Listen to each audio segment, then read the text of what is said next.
नमस्कार दोस्तों, logical India में आपका स्वागत है।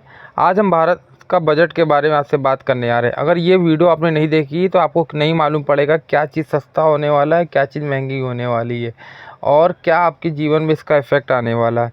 फ़िलहाल ये जो बजट पेश किया गया है निर्मला सीतारमण जी के हाथों से, ये 7वीं बार बजट उन्होंने पेश किया है भारत का। उन्होंने जब आज 1 घंटे 23 मिनट का जो भाषण दिया है उन्होंने, उसमें फ़ोकस सिर्फ उनका शिक्षा, रोज़गार, किसान, महिला और युवाओं पर रहा है। इसके अलावा उन्होंने नीतीश जी के बारे में और चंद्रबाबू नायडू के बारे में बताया है, जो कि हम आगे आपको डिस्कस करके बताते हैं क्या क्या बताया है उन्होंने। चलिए पहला हम लोग जान लेते हैं जो सबसे पहली ज़रूरी चीज़ है, टैक्स स्लैब के बारे में।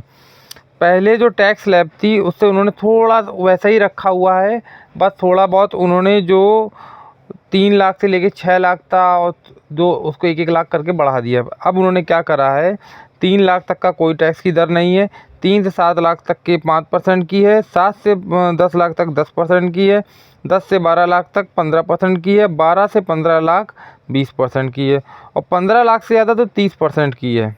इससे ज़्यादा उन्होंने नहीं किया हुआ। ये जो टैक्स स्लैब है इसके अनुसार ही आपको टैक्स भरना पड़ेगा, अन्यथा और कुछ नहीं किया उन्होंने किया क्या है मेन इस बार, उन्होंने सबसे पहली चीज़ क्या सस्ती हुई है, क्या महंगी हुई है।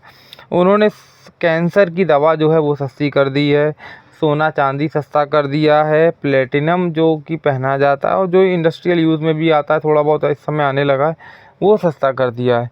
मोबाइल फ़ोन सस्ता कर दिया है और मोबाइल गैजेट सस्ते कर दिए हैं, बिजली के तार सस्ते कर दिए हैं, एक्सप्रे मशीन कर सस्ती कर दी है, सोलर सेट सस्ते कर दिए हैं, लेदर और सी फूड सस्ते कर दिए हैं और कस्टम ड्यूटी मोबाइल चार्जर से घटाकर 15% हो गई है। सोने चांदी पर कस्टम ड्यूटी 6% घटाई गई है। और महंगा क्या हो रहा है इसके बारे में अब आपको बताते हैं। महंगा हो रहा है आपका जो टावर है, टावर का सिस्टम है, वो सब चीज़ें महंगी हो रही हैं, ठीक है।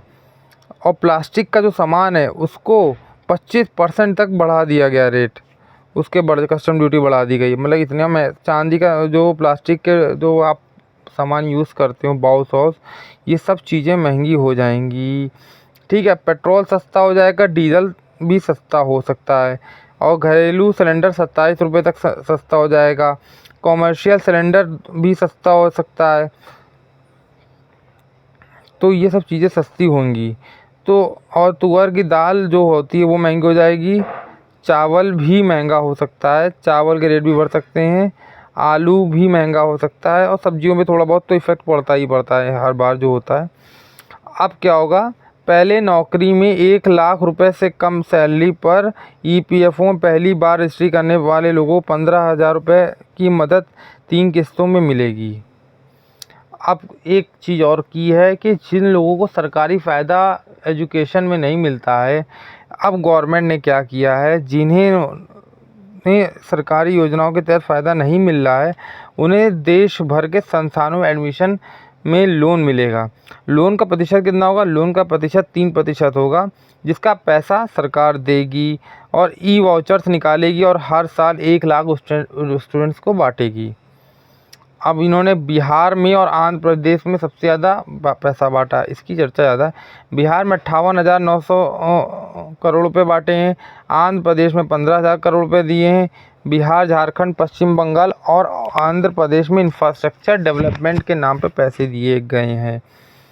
अब एग्रीकल्चर में पहले जो पिछले साल 1,25,00,000 करोड़ रुपए दिए गए थे, 1.25 लाख करोड़ रुपए दिए गए थे, इस बार 1.5 लाख करोड़ रुपए दिए गए हैं और इससे किसानों का बजट भी 21% तक बढ़ गया है। और हर साल 20 लाख युवाओं को इंटर्नशिप एजुकेशन लोन 3% दिया जाएगा और टॉप 500 कंपनियों को में इंटर्नशिप इनकी कराई जाएगी।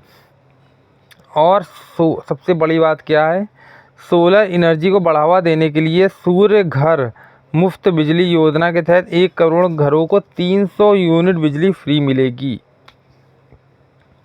हर महीने, जो इस योजना के अंतर्गत आएंगे।